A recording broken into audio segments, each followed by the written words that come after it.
In the golden age of discovery, Spain was seen as the undisputed leader, driven by military tradition and the will of the Church. A new world meant a new challenge, as the thirst for conquest became relentless. Today, the same spirit remains, but is played out closer to home. Madrid, the capital, still has its traditions, its monarchy, and its grandeur. But whilst the old regal image persists, it now relies on a different Castilian flag bearer, Real Madrid, to maintain its position at the top. Whilst its more colourful Catalan neighbour and long-standing rival Barcelona proudly retains its own broad mix of cultures through a myriad of festivals that reflect its strength of character, rich heritage and solidarity. It's been a shrine for famous artists and avant-garde design, but Catalan pride is most evident when pitted against Madrid on the football field, where one always tries to outdo the other. Whilst the clubs battle it out and nurture a special bond within their ranks, it's the fans who delight in provoking the opposition. El cerdo de Núñez! ¡Gruñe, gruñe, gruñe! El cerdo de Núñez! ¡Viva España!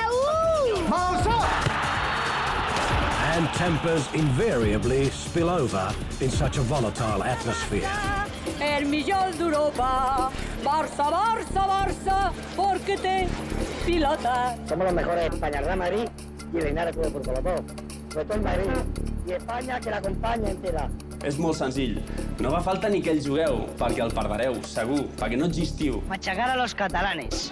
Ahí. Machacarlos, hay que machacarlos. ¡Matarlos! Mira, machar así. Y Ribardo, estribardo campeón. There's never been a shortage of talent, though, as the rivalry attracts the world's best. Generalmente, lo que más euforia me da es lo que deprime lo del Barça. There are two giants, let's put it that way, which is Barcelona and Madrid, which always been there. And all the other people has got their team and then Madrid or Barcelona, which means the whole country are for Madrid or Barcelona beside their other team.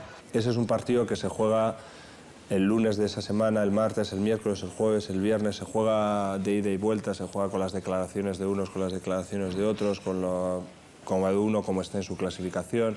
Es un partido que tiene una intensidad especial. Mas a atmosfera e o ambiente que se vive toda a semana, através da imprensa, através de comentários, como se fosse sempre o derby do século. They live for their football and they're hugely passionate about it. And none more so than when a goal is scored. The size and scale of these matches are fought with a religious fervour that reflects much of the historic conflict between the regions of Castilla and Catalunya. Their stadiums resemble cathedrals and are revered in a similar manner.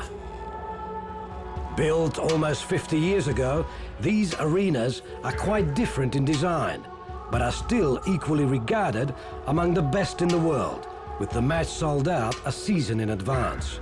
For the uninitiated, it can be a harrowing experience. When you play at Barcelona and you've got 120,000 Catalans screaming like mad, you play in the Bernabeu and you've got 90-odd thousand from just Real Madrid supporters, and there's a handful of away support. And that's where it differs a great deal to derbies elsewhere in the world. Yo nací aquí en Madrid, yo soy socio del Real Madrid desde que nací, desde el primer día de mi vida. Yo soy blanco, entonces para mí jugar en ese estadio, no solamente jugar, sino pasar con el coche cerca del Bernabéu, cuando voy por la Castellana, supone algo muy especial, se me acelera el pulso. Yo creo que uno no se puede ir de un periodo profesional sin haber jugado en uno de esos dos estadios porque es realmente inolvidable. If there's such a huge stadium with such an ambience, it doesn't matter if they whistle or they shout, or it's just beautiful. Both clubs are obsessive about the other, and everything has a hidden political agenda. During the Civil War, especially in Barcelona, the stadiums were the only refuge where freedom of speech could be exercised without fear.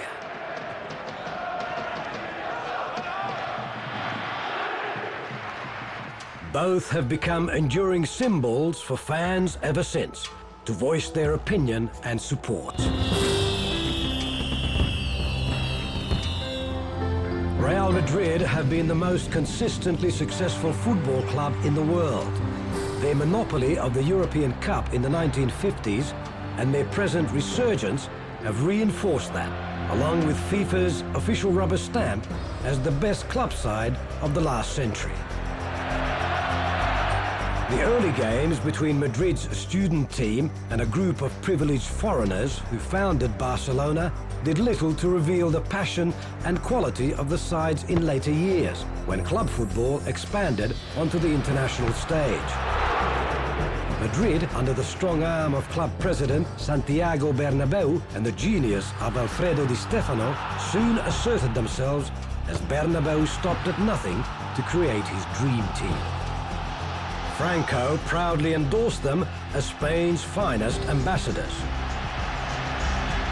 In the 1960 European Cup final, television would, for the first time, allow viewers around the world to see just why they were a class apart. Their stylish, free-flowing passing game completely dominated their German rivals Eintracht Frankfurt.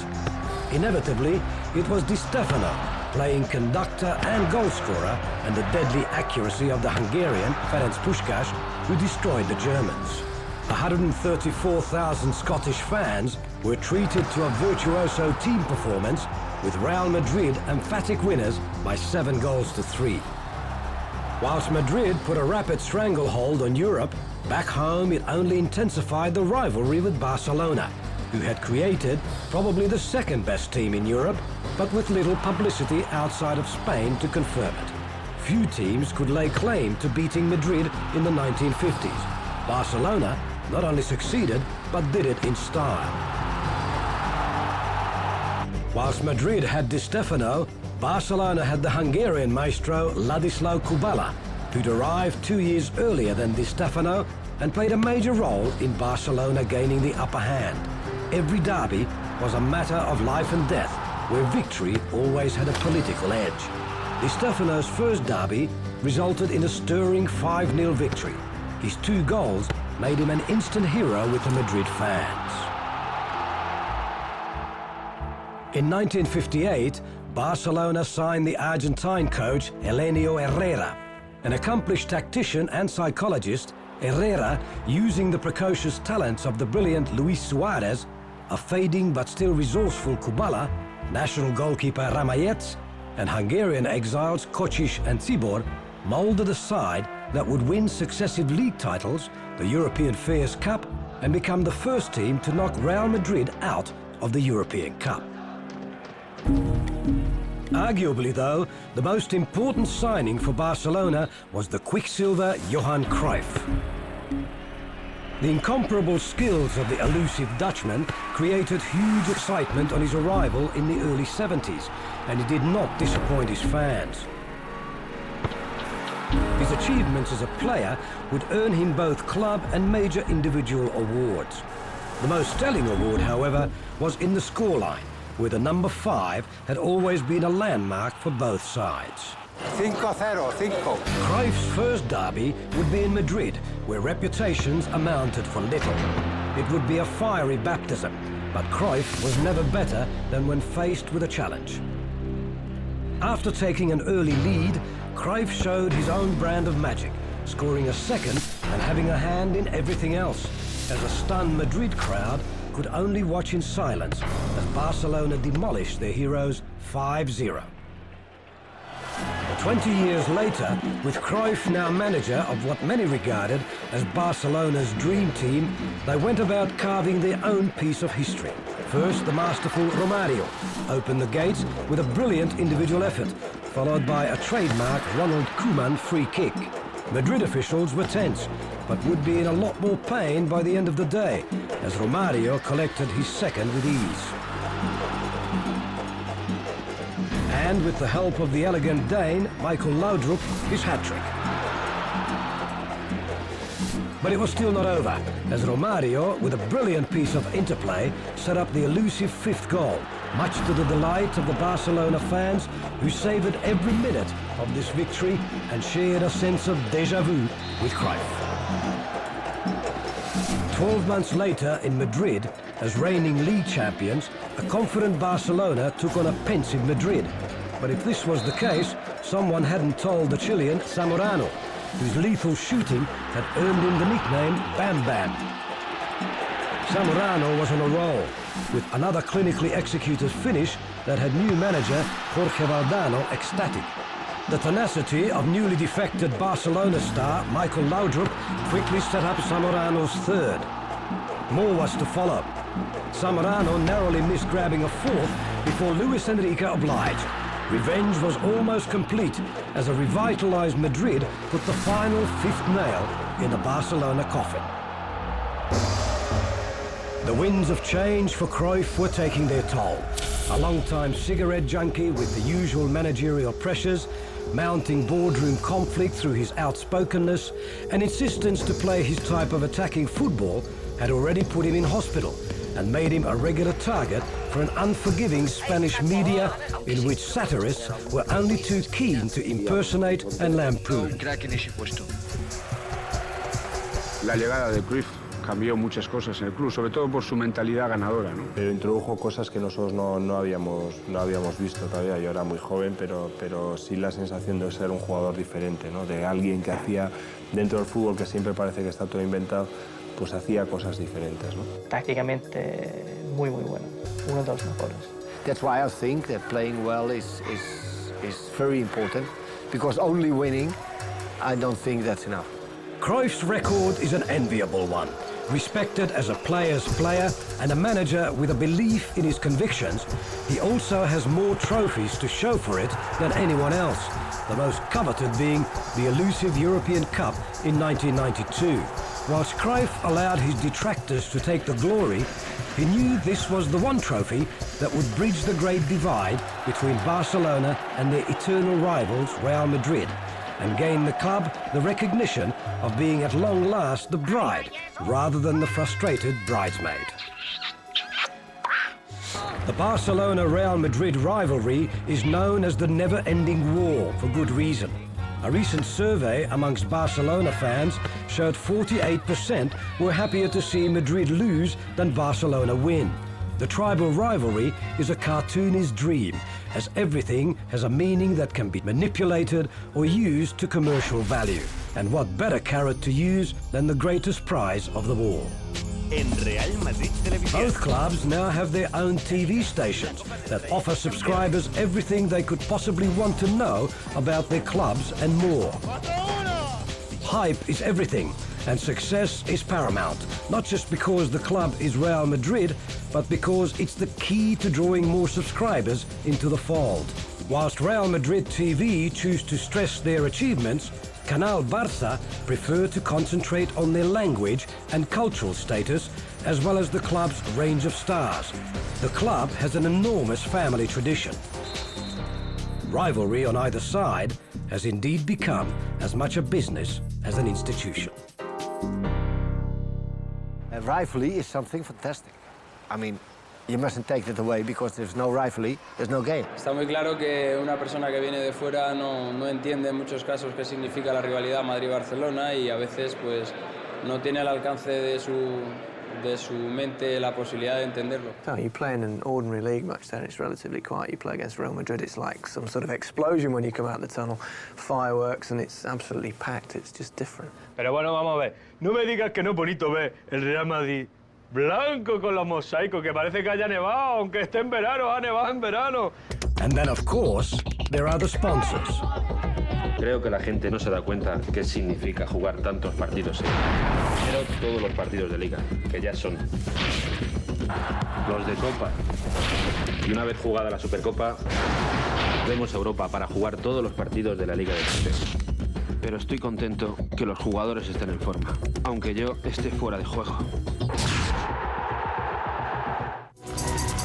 We need his back.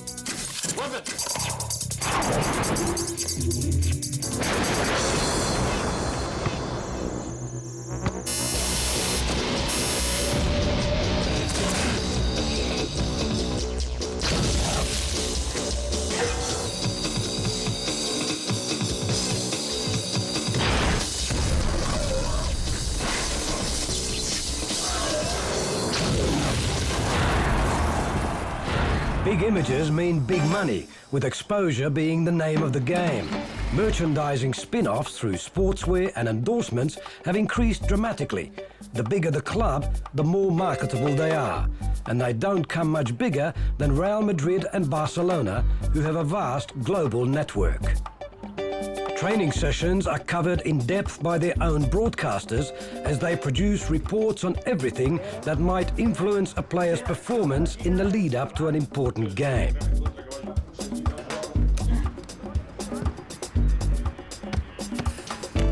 With fan clubs spread throughout the country, large numbers of supporters make the pilgrimage to catch a glimpse of their heroes in action. But they invariably take second place to a media well versed in grabbing the best position. Most are after one thing only, the image that will later create a talking point at the daily press conferences. Training often reveals underlying friction amongst certain players. Both teams have a strict policy that the club is bigger than any individual and should always be an inspiration to others. With so many top-class players competing for first-team places, it needs a strong manager with a good vision to make the right decisions for club and player. If ever strong leadership was needed, it was during the 1930s Civil War. Spain was in turmoil. A military coup headed by General Franco fought a bitter war of ideology against the ruling Republicans, dividing family and friends against each other. Franco's fascist ideals brought him questionable allies, as patriot and partisan died in huge numbers, including Barcelona's young president, Josep Sunyol, in the first week of the war. A popular Catalan politician as well, Sunyol's tragic death would intensify the already bitter feelings between Catalan and Castilla. Franco, though, went from strength to strength. A role model for most football coaches, he cleverly played his enemies off against each other. In 1941, controversy surrounded the political intimidation used to influence the outcome of an infamous cup match between the two sides. O sea, que había una pasión contra el Barcelona porque era catalán y como Cataluña fue la última que en la guerra cayó, digamos, pues la pasión esta ya existía, ¿me entiendes? Deporte fue también un elemento que el franquismo utilizó para demostrar su potencia. En aquel momento la dictadura no tenía presencia en el mundo. Por tanto, el gobierno utilizó también el deporte para su expansión exterior y por esto el Real Madrid ganó 7 copas. Real Madrid estuvo a punto de ser disuelto por Franco. Estuvo a punto de ser disuelto por Franco porque había quitado el Real durante la República y había tenido unas conexiones con partidos progresistas y de izquierdas durante la República. Hubo que nombrar a un general, el general Meléndez, presidente, para salvar al Real Madrid de la disolución. Una vez más, es que el Barcelona tiene una buena política de imagen y se inventa las historias muy bien inventadas. El fútbol hemos de intentar, como todo el deporte, que esté apartado de la política. However, since the war, every match seemed like a return to arms. Franco's control had been absolute. His own cup tournament matches were more like a show of solidarity, and the partisan Madrid crowd needed little excuse to show off their hatred towards their bitter Catalan rivals. Despite such tension, a frail Franco would have the good fortune of seeing his last cup final won by his beloved Real Madrid against the old enemy. For many, Franco's death was a relief. Now the country could at last look to rebuilding bridges with one another. No one person better exemplifies the image and character of Real Madrid than its feisty ex-president Santiago Bernabéu. It was his defiant vision at a time when Spain was still suffering from the ravages of civil war and global isolation to build not just any stadium, but an icon of Spanish nationalism and a showcase to the rest of the world. Bernabéu era un hombre del fútbol y él había sido jugador amateur en el Madrid, había sido luego directivo, había sido secretario técnico Y en un momento determinado llega a la presidencia y cree desde el mundo del fútbol, porque él sí tenía ese espíritu deportivo y futbolístico, que luego se ha perdido en muchas juntas directivas que lo han visto más como negocio que como manifestación de deporte, y él lo que buscaba era que su equipo fuera el mejor, nada más, y acertó. Él supo que el fútbol iba a ser la distracción de la gente humilde, y él apostó por hacer un estadio grande. Many believed Bernabeu to be crazy, misled by the grandeur of Spain's golden past. Crazy he wasn't, but as an ex-soldier in Franco's army who'd been part of the offensive against Catalonia, nothing motivated him more than to create something his enemies in Barcelona didn't have. The sense of expectation was huge as crowds flocked to the stadium to show their support. The opening match was against local rivals Atletico Madrid. Fiercely competitive, they were in no mood to play just a supporting role, as in the early days of Franco's regime, they were more respected than Real. Di Stefano is the best overall player that I ever saw. He's the brainiest player that I ever saw. And I only saw him when he was in his 30s. And I always try to imagine what he would have been like when he was about 18 or 19. He must have been wonderful. Ha sido el hombre más completo que ha habido, con velocidad en aquella época, ya era muy rápido, con mucha inteligencia, era un líder. Di Stefano and Real Madrid were destined to be the perfect match. 3 goals against Madrid playing for Colombia's Millonarios in 1952 convinced Bernabeu this was the player he had to have. Di Stefano had learned his craft with the great Argentine team River Plate, who still officially controlled his contract and had struck a deal with Barcelona. Millonarios, though, believed otherwise. Nosotros viajamos contratados por el Club Real Madrid. Real Madrid fue contratado. Yo me comprometí con el presidente del Real Madrid, Santiago Bernabéu, que si Di Stefano quería irse para España, Millonarios se lo cedía única y exclusivamente al Real Madrid. No olvidemos que el Madrid, cuando construyó el nuevo estadio, Santiago Bernabéu, un campo mucho más pequeño que ahora, pero ya en ese sitio era una inversión muy importante, y el Real Madrid entonces era un equipo que estaba a punto de bajar a la segunda división. De hecho, se hablaba entonces de que para qué se construía un estadio tan grande para un equipo de segunda. What appeared insurmountable was rumored to have been resolved by Franco himself. Bernabeu had the ear of the president and made his case very clear. Di Stefano did not disappoint them. The duels now with Barcelona would prove to be a huge draw card, as the Catalans had their own superstar in Ladislau Kubala. A Czech-Hungarian dual international, Kubala had come to Spain in 1950 and became an instant hit with Barcelona. The prospect of Di Stefano and Kubala joining forces would have been a national disaster for Madrid. Kubala fue el responsable de que el Barcelona construyera el Camp Nou, porque el Barcelona tenía otro estadio, Las Corts, y se quedó pequeño de la gente que quería ir a ver a Kubala, ¿no? Kubala pues enseñó, perfeccionó, mejor dicho, algunos de nuestros jugadores que verdaderamente fueron, poco más adelante, se convirtieron en verdaderos cracks. Di Stefano's skills were consummate. He could score goals in any manner and taunt the opposition just like a seasoned matador. As did Kubala.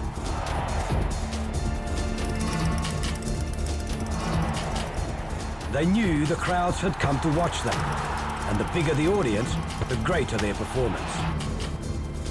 And of course, the trophies never stopped. They would eventually play together for Espanyol, but only in the twilight of their careers.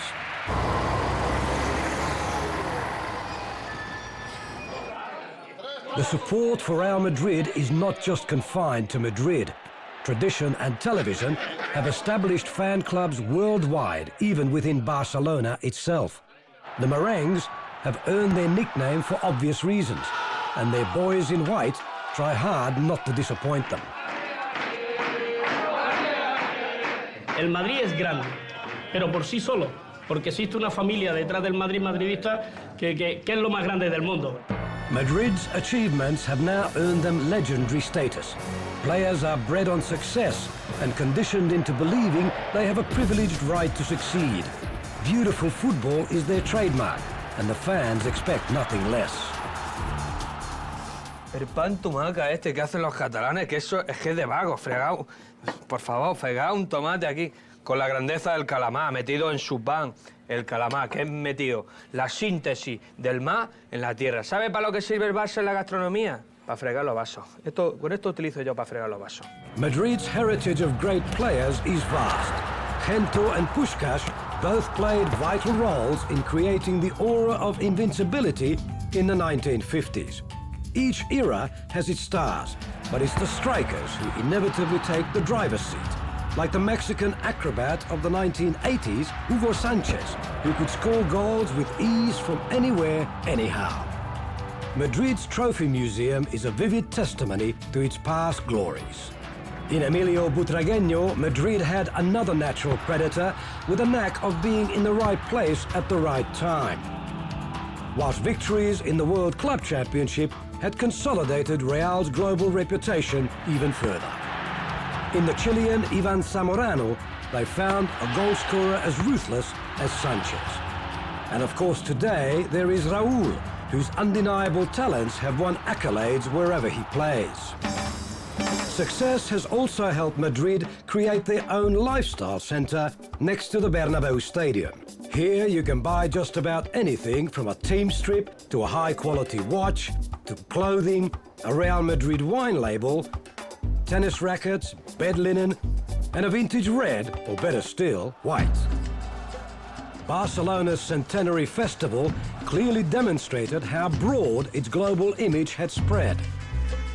Known better as Barça, their motto, no ordinary football club, is easy to understand why. Most fans wear their Barça heart on their sleeve.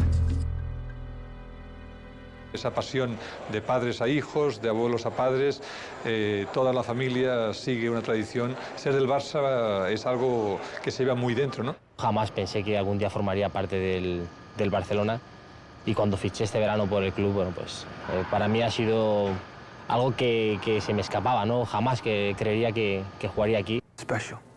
It's definitely more than a club. It is the spiritual side of Barça, though, that many feel separates it from other clubs. Historically, this presence has come from Montserrat, an old Benedictine monastery high up in the jagged mountains close to Barcelona, and the perceived mystical qualities of the Black Madonna. La Moreneta has played a major role in Catalan society for well over 5 centuries, especially overseeing the welfare of FC Barcelona. El día que juego a Barça, pues paso por la Virgen y le digo, no me falles. It is also rumoured that the medieval knight Parsifal discovered the Holy Grail here. With such a powerful combination, it's no wonder Barcelona maintain a home for the Madonna within the stadium itself. Montserrat y la Virgen de la Merced, que es la patrona de Barcelona. Esas dos vírgenes han velado siempre para la salud de todo el Barcelona, de todos sus socios, de sus jugadores, de todos. The building of the Camp Nou Stadium and the laying of the first stone was a major cultural event. The church and the Madonna were called upon to consecrate and protect this citadel of Catalan solidarity. The history of the club is beautifully recreated within its impressive museum. Its first president and founder was Hans Gamper. Swiss by birth, his love for the game as a player and administrator helped set the path for Barça's future glories and introduced the club and country to its first superstar, Pepe Samitier. Samitier was a star on and off the field. A romantic of the 1920s, his supple body and acrobatic contortions earned him the nickname the Lobster. He would also become the first player to later switch ranks to Real Madrid. Si Samitier el traspaso fue un reloj de pulsera, no tan bonito como este, más barato, pero él aportó al Barcelona toda su personalidad, que la tenía mucha. Era un hombre muy querido en toda España, no solamente en Barcelona. En Madrid era un hombre que lo adoraban. While Samitier was revered, the most important quest for the club would be the European Champions Cup, for which no expense would be spared. A Latin dependence started in earnest with the brilliant but volatile Diego Maradona for a world record transfer fee of $6 million, but it made him a target for every butcher wishing to trigger his volatile short fuse. Next to come would be the wayward but equally gifted Brazilian Romário, who could score goals better than anyone. The precocious talents of boy wonder Ronaldo would follow, enticed by another world record transfer. He could achieve goals out of nothing, both delighting and exasperating his coaches. Until his recent controversial transfer, Luis Figo's mesmerizing ball skills made him the fans' real hero.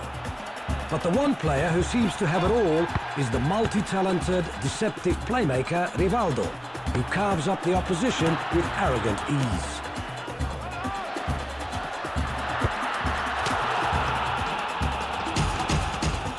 A much-cherished icon for Barça is old Grandpa, who stands as a protector of La Masia, a refuge for the next wave of young Barça hopefuls wishing to emulate their most notable local hero, Pepe Guardiola, the club captain.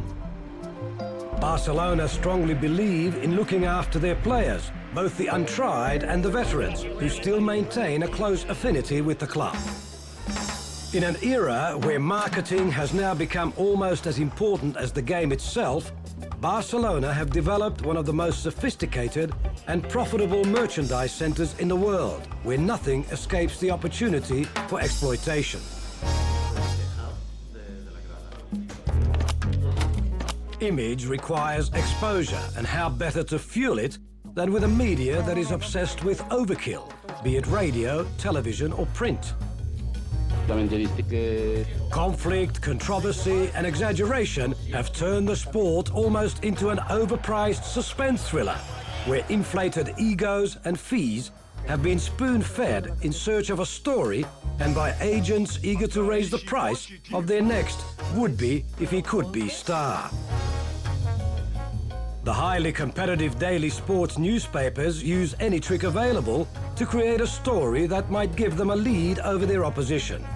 Drugs, sex and rock and roll may well be the order of the day, and anyway, why let the facts get in the way of a good story? The bigger the star, the more attractive the target. Desde luego se les exige ser a los dos el primero en España y solo uno de los dos puede ser. Realmente quizá un poquito la prensa española ha perdido un poquito la objetividad, es lo que yo diría, ¿no? Y realmente pues está entrando en una dinámica como la italiana. Hay que buscar noticias cada día, hay que machacar al contrario y todo es un drama. La verdad está allá afuera como un expediente X, no, la verdad está aquí, la verdad está en el A, está en el Marca, está en la prensa deportiva. Yo no podía vivir sin los periódicos deportivos. Whilst coaches withstand the pressure, every statistic imaginable is analysed before and after the game to determine who got it right. ¿Negativo? Sí, todo negativo. Desde luego el público es completamente ignorante, ¿eh? Ya, qué mala suerte. Veo. No digas más, ya está. Pues lo siento, chato, hasta otra. ¿Lo ves? Solo dice qué mal, qué mala suerte, no digas más. And if all else fails, then it's all down to the luck of the draw. Yet there is always the value of the 12th man.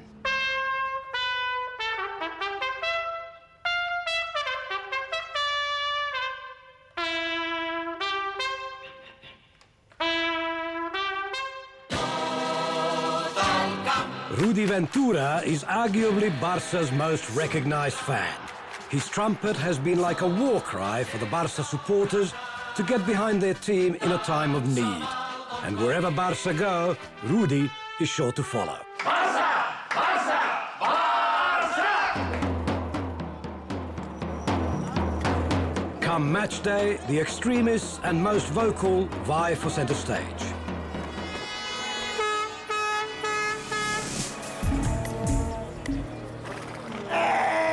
¡Puta Barça! ¡Y puta Cataluña! ¡Somos catalanes! For a derby in Madrid, there will be few Barca fans. They know that being the away side and wearing the blaugrana will be like showing a red rag to a bull. Como yo, que venimos de otros equipos y tampoco has jugado Barça Real Madrid, toda esa gente te va haciendo ver la importancia que tiene el partido para ellos, ¿no? Tenemos lo mejor, si hasta las rosas son blancas. Es de Real Madrid, la rosa. Ole. If there's one character who's become as much an icon as the team, it's Jordi Culé. A creation of journalist Oscar Nebrada, he's the alter ego in shape and manners of the Barça culé, or typical fan, where winning is everything. Resulta que hubo un penalti que tenía que tirar el Hugo Sánchez, que era un delantero del Madrid que era muy odiado por los culés. Y el portero del Sevilla era uno que le habíamos cedido nosotros, que era el Unzúe. Entonces, cuando lo tiró, el Unzúe se lo paró. Entonces, yo estaba en un bar de la costa, allí en la Costa Brava, aquel día, y entonces todo el bar se levantó y hizo así, ¿sabes? Como diciendo, toma butifarra que te ha parado el penalti. Y entonces en aquel momento los de la tele se les ocurrió poner al Jordi Culé. Entonces salió el Jordi Culé y hizo y se fue. Y entonces se montó un follón, porque claro, todos los de Madrid, todos los del Bilbao, los del Sevilla, lo vieron aquello y dijeron, ¿pero esto qué es? ¿Cómo puede hacerse burla de un equipo por una televisión pública? Y entonces en Cataluña dijeron que era lo más grande que se había hecho nunca en televisión.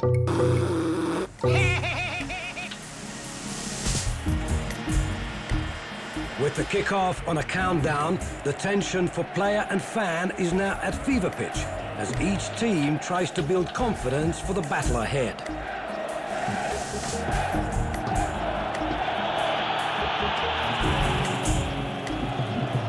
Whilst Barça steel themselves, the Madridistas view the enemy like lambs being brought to the slaughter, with their heroes invincible. This sea of white is like an extra defender that can easily destroy the most seasoned performer.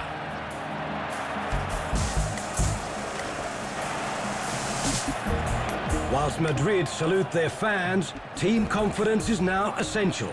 Stars need to deliver, officials need to be in firm control, and management will keep an ever-watchful eye.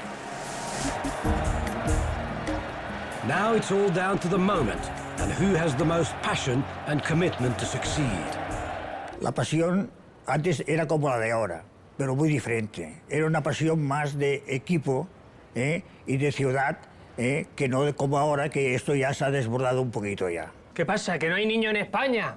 ¿Que no hay futbolistas? ¿Que no hay kilómetros de playa? ¿Que no hay campos para correr? ¿Qué pasa? ¿Que tanto extranjero? El primer año que llegué yo aquí, pues solo podían jugar 3 extranjeros. Los 8 restantes éramos españoles. Ahora prácticamente jugamos 2 o 3 españoles nada más, ¿no? Nos gustaría que hubiera más jugadores de casa, pero por principio todo queremos tener los mejores jugadores que hay en cada momento en el mundo, ¿no? Whatever the argument regarding preference for local players or expensive imports, this is arguably the biggest club game in the world, and the never-ending war has begun amongst the League of Nations. As an ex-Madrid player, Luis Enrique is the target for a torrent of abuse. He's committed the cardinal sin of defecting to the enemy. A sloppy foul causes concern amongst the Barça defense. The free kick creates a window of opportunity for dead ball specialist Brazilian Roberto Carlos. At almost 40 meters away, anybody else would be thinking of a cross, but not Roberto Carlos. First blood to Madrid. At 120 kilometers an hour, there's little the keeper could do except clutch at straws.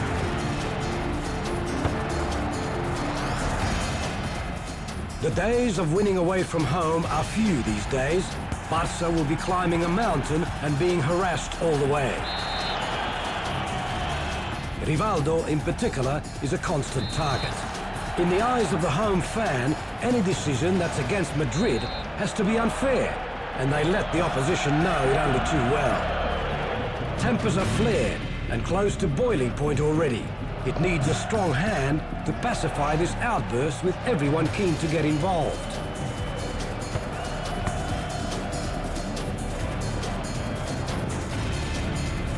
Once more, Roberto Carlos strikes into the heart of the Barça defense. And in a comedy of errors, bad boy Anelka swoops to make the score 2-0. Barça are all at sea, their confidence shaken. Madrid are jubilant. Goals are hard to come by at the best of times, but 2 in 20 minutes against the old enemy is not bad going. Figo tries hard to exert some of his own magic to get Barça back into the game.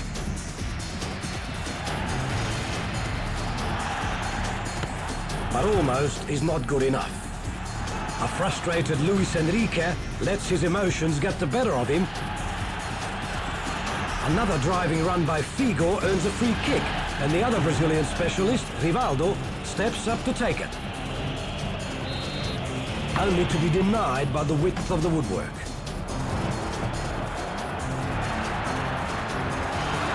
A great run and interchange between Kluivert's and Rivaldo sets up Luis Enrique, but young keeper Isaac Casillas is too quick, much to the crowd's delight. Into the second half, and Kluivert sets up Luis Enrique again, only for him to be bundled over with no foul. Roberto Carlos shows a touch of arrogance as he goads the Barça defense before setting up Morientes, whose charging run is stopped just short by a desperate tackle. A cavalier run by the classy Redondo carves a hole in the Barça defense. An interchange with Salgado, and Morientes turns in a flash, whipping the ball home for goal number 3. Morientes can't contain himself. Whilst the dejected Rivaldo feels the isolation as the crowd chorus for the magical 5. And one fan shows his belief in divine assistance. For Coach Del Bosque, who's had a rocky ride since taking over, it's good seeing it all come together.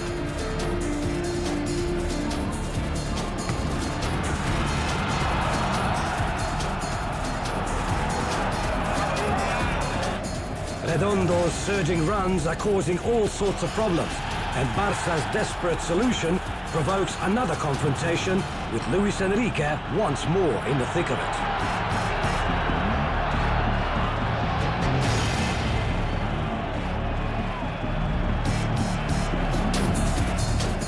A frustrated Figo tries hard to find a way through Madrid's resolute defense, but with no more luck than before. Luis Enrique's second rush of blood has booked him an early exit, much to the satisfaction of the gloating Madrid fans. The normally dangerous Rivaldo has found little to be pleased with, as the constant close attention has left him battered and bruised. A silent Barcelona board can only look on ruefully.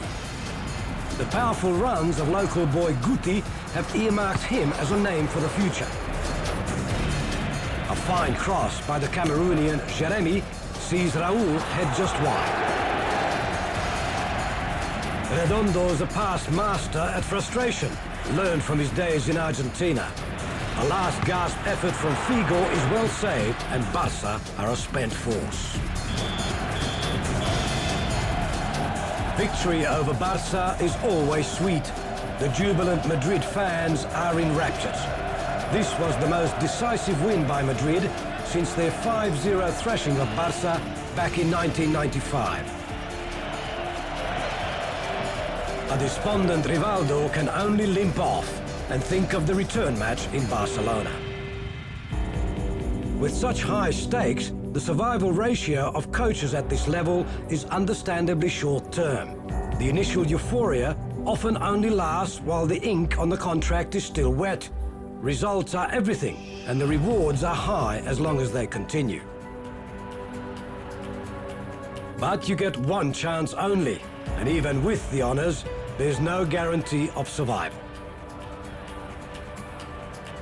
No matter how hard they try, it's communication and delivery on the field that counts. Once the confusion begins, the downward spiral is hard to stop. Lack of player confidence, coupled with lack of results, leads to the inevitable.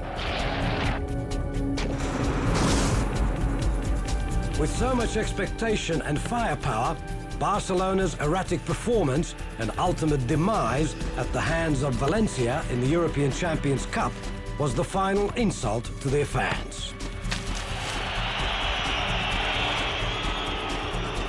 As the results failed to materialize, the fans called for the heads of Dutch coach Van Gaal and long-standing president Josep Núñez.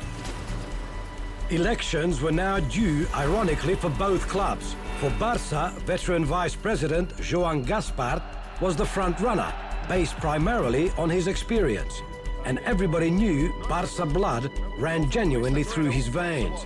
His famous promise to jump into the Thames River if Barça won the European Cup in 1992 won him votes in reserve, much to the discomfort of Núñez, who guarded his throne jealously.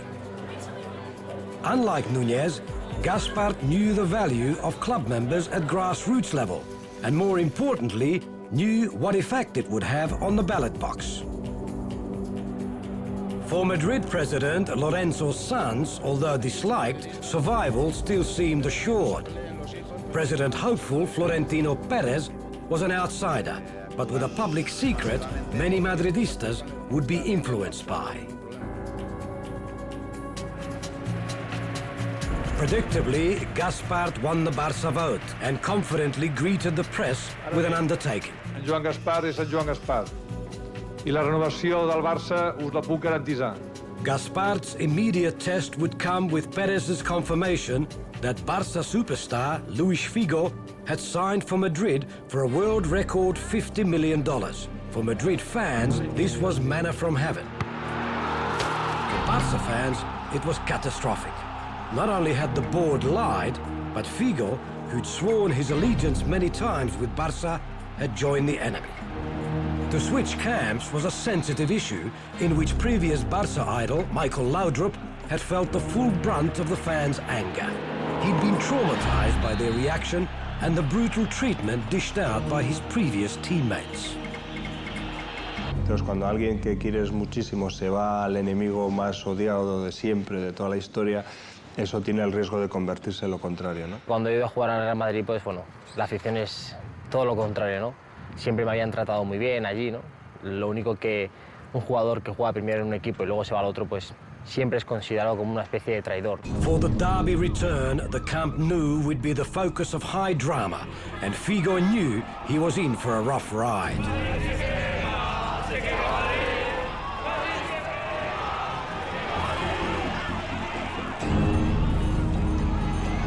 Barça fans lay in wait with a suitable welcome. The rumour that an open checkbook had been dangled in front of Figo only made matters worse. This was the one occasion the fans could vent their feelings to the extreme. As expected, Figo's appearance triggered a torrent of abuse.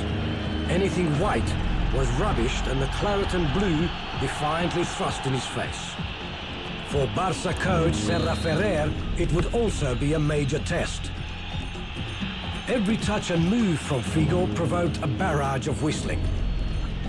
It had been 17 years since Madrid had won at the Camp Nou, and under the present circumstances would need a minor miracle for a repeat. A clumsy tackle by Madrid captain Hierro on Rivaldo gave Barça an early opening. It only needed a slight touch by Luis Enrique to put Barça one up. Figo was already yesterday's hero, with the fans eager to humiliate him further. Technically, it was an own goal, but Barça were ahead, and that's all that mattered to the fans.